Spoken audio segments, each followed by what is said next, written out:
It started as a glint, a shimmer against the void. Not from the sun, not from any known reflection. This was something else. Artificial, intentional. A flicker of light from the cold silence of interstellar space. When 3I/Atlas first crossed into the solar system, it barely registered. A fast-moving object with a hyperbolic orbit. Another cosmic drifter just like Oumuamua or Borisov. But the moment James Webb focused its gaze, everything changed. What the telescope saw didn't just defy explanation, it defied classification. It didn't reflect sunlight like a rock. It emitted light, structured, pulsing, measured light. If you're still watching, subscribe now. You crave more than answers. You seek what lies beyond. Subscribe now and be part of the few who never stop searching. Astronomers assumed a data glitch, then a calibration error, but the pattern repeated, over and over again. Every 6.74 seconds, a low-intensity burst. Identical in duration, identical in wavelength, except for the subtle flickers embedded within the pulse.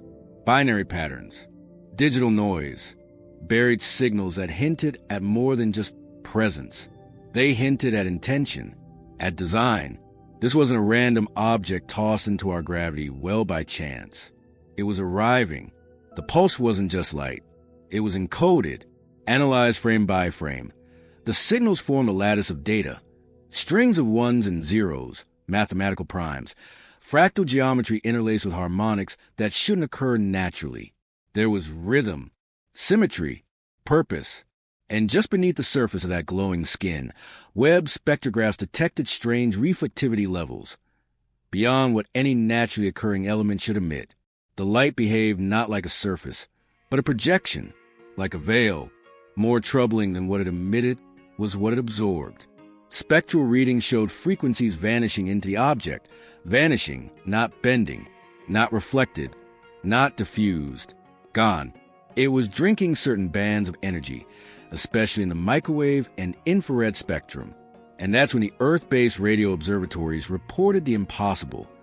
Localized dead zones in the satellite communication network, precisely synchronized with the object's position.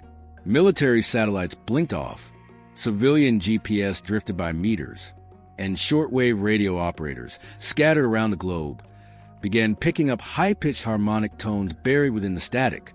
At first, it sounded like feedback. Then it started repeating. And then it started responding. One amateur astronomer in Argentina pointed a homemade laser array at the object and pulsed 3 long beams toward it. Less than 9 minutes later, the same pattern was reflected back, but inverted. Not an echo, an answer. A handshake. That was the moment things shifted. The United Nations held an emergency closed-door briefing. Not for war, not for disaster, but for contact. A message.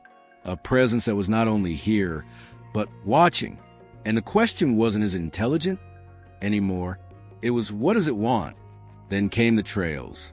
Dark, translucent wakes trailing behind 3I/Atlas, visible only in ultraviolet scans, began to stretch across millions of kilometers.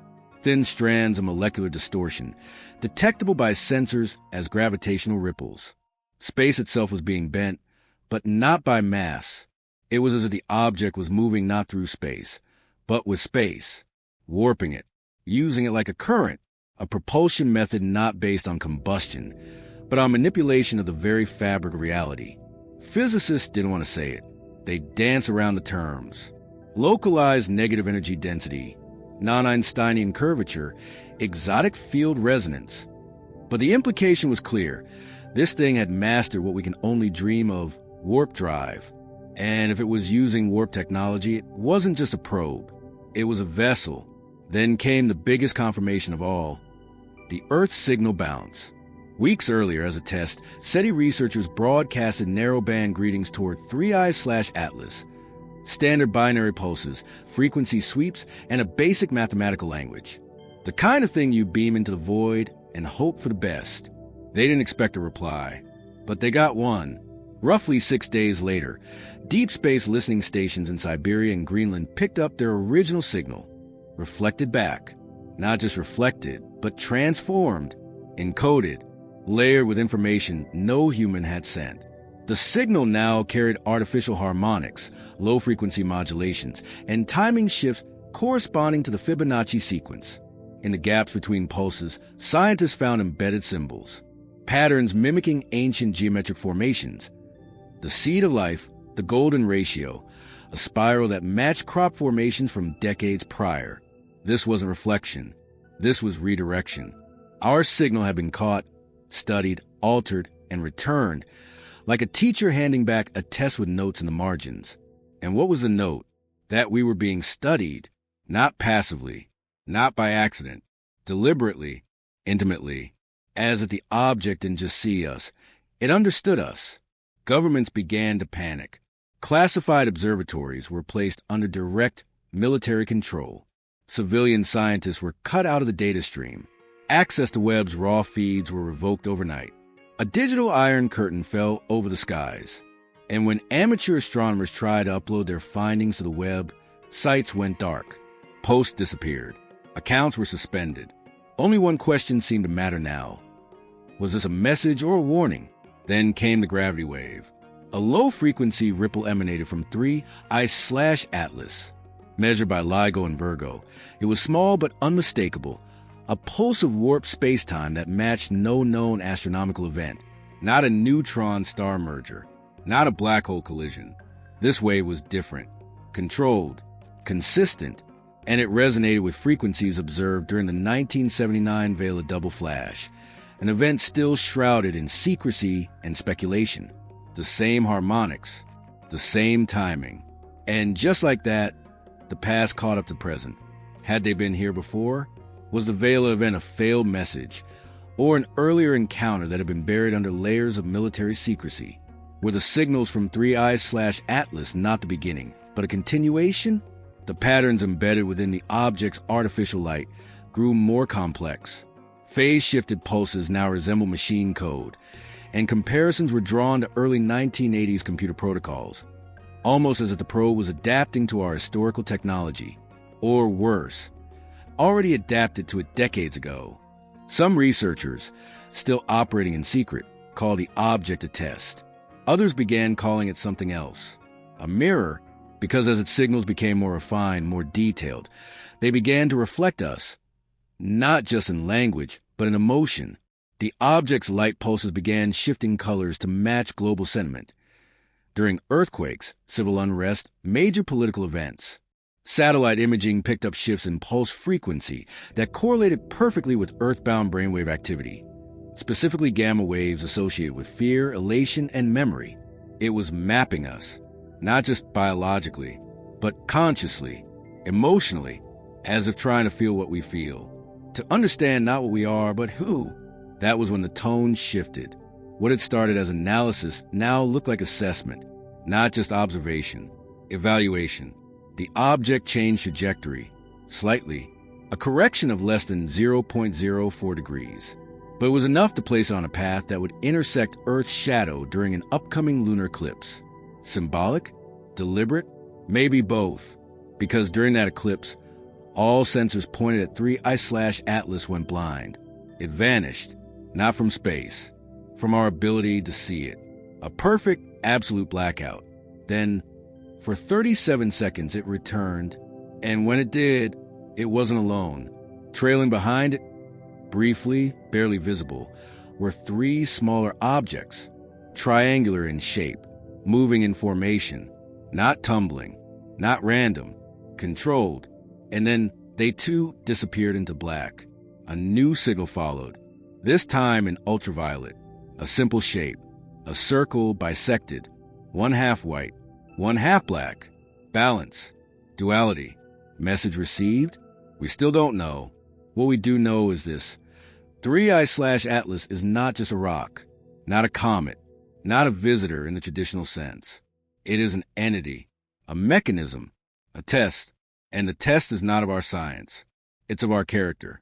Because the final pulses received before the object shifted out of visibility carried a new symbol, one we've seen before, etched into cave walls, painted onto temples, hidden in the void between stars. A human hand, outstretched, and above it, the reflection of that same hand, inverted. A choice. One reaching, one warning. Now it's our move. Not a permanent silence, not an ending, but a pause, a calibrated stillness, like the breath before a revelation. 3i/Atlas drifted beyond Webb's visual range, retreating ever so slightly, as if it had shown enough.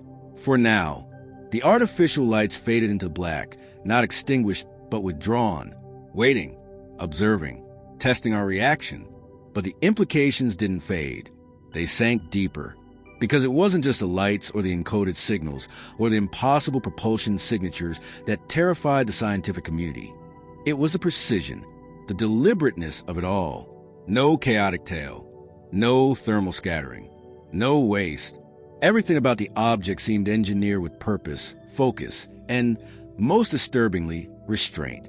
A kind of patience not found in nature, a kind of intelligence not yet found on Earth. And Earth felt it. The tension wasn't just in military command centers or space agencies. It filtered down, unnoticed but omnipresent. People began reporting dreams, shared dreams, not identical in image, but in tone. Desolate landscapes beneath a sunless sky, a towering object hovering just above the horizon, lights flashing in an unplaceable rhythm, drawing the dreamer forward, deeper, into silence, a silence that felt alive. Some called it mass psychosis. Others called it subconscious entrainment. But the pulses from 3i/Atlas had ceased. The lights were gone. The gravitational waves had stilled. And yet, something had been implanted. It's what wasn't said in the press releases that mattered most. NASA, ESA, even the CNSA, none of them denied the light emissions. None denied the signal pulses. They simply stopped talking. The public reports dried up, replaced with vague assessments and emphasis on natural explanations still under review. But behind closed doors, the protocols had changed. Space Force satellites began continuous skywatch patrols. Civilian telescope networks were quietly folded into military infrastructure. All further observational data of 3i/Atlas became classified. That's when the specialists were brought in, not engineers, not astronomers, linguists, anthropologists, historians, experts in ancient symbology and myth. The kind of professionals you don't call unless you believe the object might be speaking, not just emitting. And the kind of analysts who specialize in pattern recognition across civilizations that never knew one another. Cultures separated by oceans and millennia, yet all whispering the same myths. The sky visitor, the mirror god, the burning wheel, the silent eye. Now, those same symbols were appearing in the signal data. Cross-correlated imagery of the light pulses revealed shapes, geometric forms that matched petroglyphs in Bolivia, cave carvings in Tasmania, and ancient crop formations from Wiltshire, England. These weren't random. They were consistent, too precise, too recursive, as if the object was calling back to things we've forgotten or things we were never meant to remember. And then there was a phenomenon no one wanted to admit, the mirror signals. This was the part that made the generals nervous.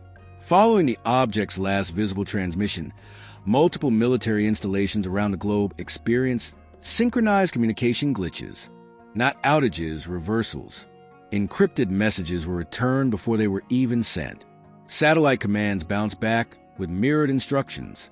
It was as if the object had intercepted global comms, inverted them, and sent them back as a demonstration. Not malicious, not even aggressive, just a statement. I see you. I understand you. I can become you. Think about what that implies. 3i/Atlas isn't just communicating. It may be learning, and not just our language. Our systems, our methods, our fears.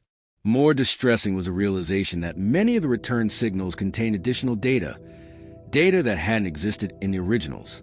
Predictive strings, protocol corrections. In one case, a defense satellite received a full diagnostic before it even requested maintenance.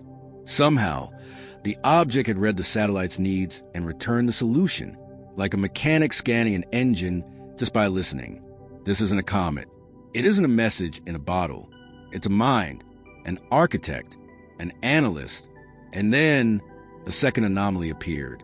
Near Neptune's orbit, Webb picked up a subtle energy fluctuation, matching the spectral signature of 3I/Atlas, but weaker, fainter, a whisper, but it pulsed in sequence. 1, 2, pause. 1, 2, pause. When mapped across time, the pulses formed a waveform almost identical to Earth's Schumann resonance, the natural electromagnetic frequency that surrounds a planet. The object wasn't just communicating with us. It was syncing, matching Earth's rhythm, matching ours. And here's the part no one can say out loud, because it sounds insane. What if this thing isn't here by accident? What if it didn't stumble into our system? What if it was called because Earth is loud? Every day we beam thousands of terawatts of radio, microwave, and laser emissions into the sky. Not just communication, but emotion, music, war footage, grief, celebration. Our electromagnetic fingerprint stretches light years now. And perhaps 3I/Atlas didn't come to find us. Perhaps it came to check on something it already knew was here, something it left behind. And that's what is the most classified departments in the deepest bunkers scrambling through data that's decades, centuries old. They're not just looking at 3I/Atlas. They're looking at us. Patterns of behavior, patterns of development, sudden jumps in cognition, unexplained bursts of mathematical insight in human history, recurring shapes and dreams across cultures, the persistent human compulsion to look up even when there was nothing there, because maybe there was something there. And maybe it wasn't just watching, maybe it was teaching. So now the question shifts. If 3I/Atlas is an instructor, what is the lesson? If it is a probe, what is a report? And if it is a mirror, what are we being shown? Some theorists believe it's testing thresholds, our capacity for pattern recognition, our ability to remain calm under anomaly. Others believe it's much simpler, that 3I/Atlas has arrived to deliver a choice, a binary, contact or caution, welcome or warning, join the network or remain isolated. You can feel the tension in every conference room, every think tank, every agency, because the object is still there, the message repeated 6 times, always the same, always clear. Ready? No preamble, no syntax. Just one question, as if it already knew the context, as if it had been watching long enough to know exactly where we stood. And now, all that remained was a response. But who gets to answer? Governments stalled. Militaries argued. The scientific community fractured into 3 camps. Those who believed it was a test, those who believed it was a trap, and those who insisted it was an invitation. None of them agreed. None of them trusted the others to speak on behalf of all humanity. And so they stalled. Meetings turned into deadlocks. Strategies became silences. Because how do you respond to something that can reverse your own signals, hijack your satellites, and, most unsettling of all, understand your language better than you do? It had already cracked our encryption. It had already mirrored our transmissions. It had already demonstrated its reach and restraint. And now it was asking if we were ready. But ready for what? The lights from 3I/Atlas pulsed with increasing rhythm. Not brighter, just closer. Each burst now reaching Earth's upper atmosphere with enough intensity to cause brief flickers in the ionosphere. Whether satellites picked it up first. Then the military-grade equipment confirmed it. Every pulse came with a microscopic gravitational ripple, not strong enough to move mass, but real enough to prove a level control over space-time we couldn't explain. Gravity, light, time, manipulated as easily as frequencies on a radio dial. And then came the sound. Not a transmission, not radio, but vibration. Within a 9-hour window after the 6 ready, message. Seismometers around the globe began picking up what they initially believed to be a deep oceanic tremor. But it wasn't centered in the oceans. It came from everywhere and nowhere at once. A subharmonic oscillation, barely perceptible to the human ear, yet undeniably present. Musicians and acousticians began reporting spontaneous resonance in instruments stored in silent rooms. Cathedrals began humming without wind. Ancient bells in Tibet, untouched for decades, rang out with single unified tone. It was as if the earth itself had been struck like a tuning fork. The signal's frequency? 7.83 hertz. the Schumann resonance, the same frequency as Earth's natural electromagnetic heartbeat, the same frequency detected in our deepest brain waves, and the same rhythm embedded in the blinking lights of 3I/Atlas. This wasn't just a message. It was synchronization. And then the dreams intensified. Millions of people across continents began reporting shared experiences, not hallucinations, not dreams in the traditional sense. These were something else, a feeling of vastness, an overwhelming presence, and most commonly, a vision of standing before a silent monolith, hovering just above the ground, pulsing softly in rhythm with their own heartbeat. A survey conducted quietly by the UN recorded that nearly 2.3 billion people experienced these vision events within a 48-hour window. Most were unaware that others had experienced the same. But when shown images recreated from the descriptions, the similarities were undeniable. The shape, the sound, the rhythm, it was the object. And still it asked, ready? Not with words now, but with presence. That's when the Vatican issued a rare public statement. One not filtered through doctrine or scripture. A single page, unadorned, untranslated. The time of the veil is ending. Whatever is calling to us was once known to us, and perhaps still is. Seek wisdom before you seek answers. Seek humility before you seek contact. No further elaboration. Meanwhile, China redirected its Tiangong station toward the trajectory of 3I/Atlas, not to communicate, but to record. Multiple deep space radio arrays across the planet were repurposed for real-time analysis, but the data they received wasn't just new, it was recursive.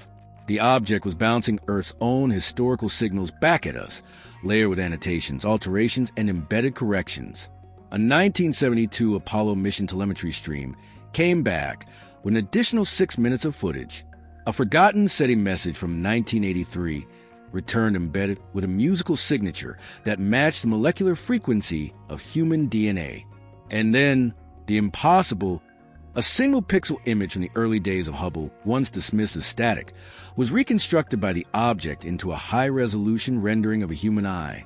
Not metaphorical, literal. The iris, the pupil, the reflections, all real, and all mapped to a genetic profile that matched no known human on record. Whoever, or whatever, 3I/Atlases, it doesn't just understand us, it remembers us. Now, the question isn't whether we're being watched. It's whether we were always part of something far larger and simply forgot. This is when the fear changes. It's no longer fear of invasion or annihilation. It's the dread that comes with realization that maybe the universe isn't cold and empty. Maybe it's structured, hierarchical, aware, and maybe we are the anomaly, the blind child trying to carve its name into a cosmic order it never earned. Because if 3I/Atlas is a probe, what's sent it? If it's a messenger, what's the message?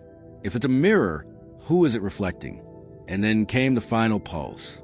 At exactly 3:33 Universal Time Coordinated, the object sent out one last burst of light, not a Morse code, not a binary signature, but a waveform broad, warm, and harmonious.